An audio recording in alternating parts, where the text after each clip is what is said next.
Address is 26383 Seminole Lakes Boulevard, Punta Gorda.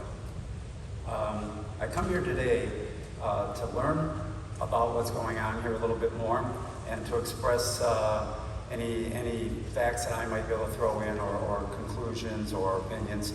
I spent my entire career as a wildlife ecologist, habitat specialist. I started out as a wetland ecologist, and I worked for Ducks Unlimited all across the country. I worked for Michigan United Conservation Clubs and DNR there and in Wisconsin.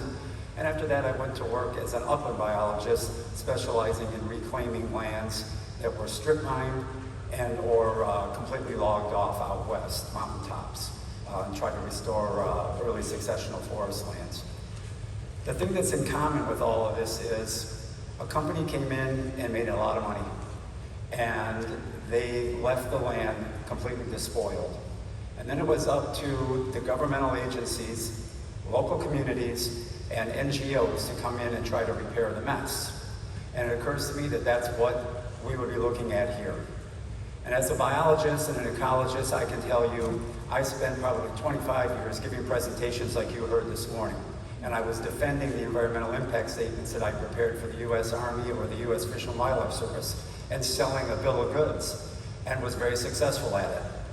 And then I spent a lot of career redoing things that I had proposed and we had to go back and fix.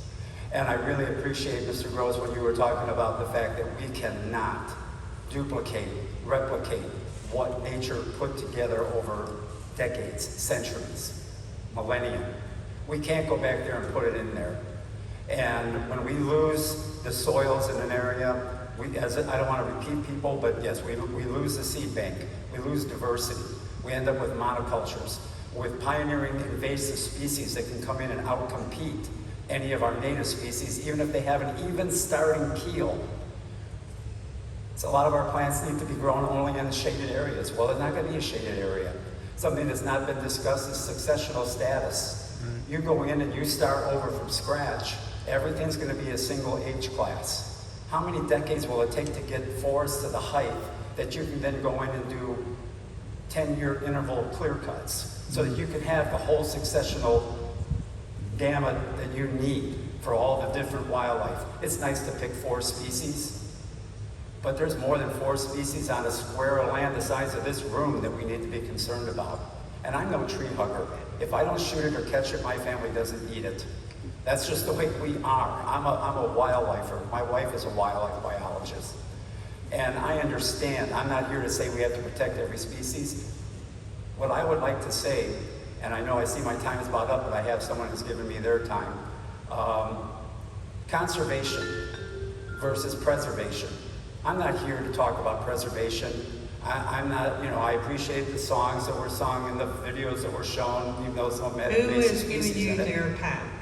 Who is? Yes. Okay. All right. That's Jason. Okay. I'm sorry. So back to I'm not here to propose that we don't kill a species or that it's perverse to kill a species. You utilize it. That's conservation versus preservation. Conservation also means, and this is the strict definition of it, Pinchot's definition of it, conservation is the wise use of a resource. It's wise to do a burn. That was in my original notes here.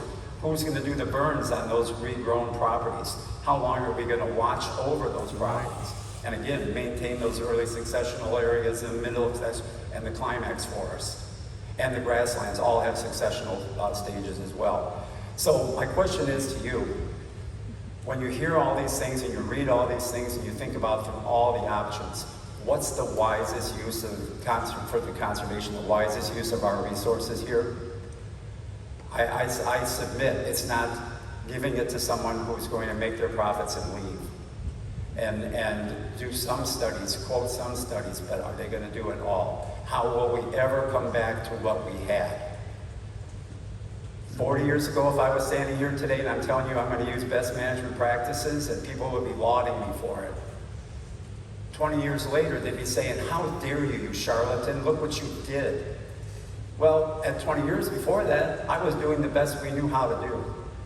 So I'm saying do the best you know how to do right now, and that's protect what we have until you know you can assure that that land is going to be in the same condition later for subsequent generations. after you leave.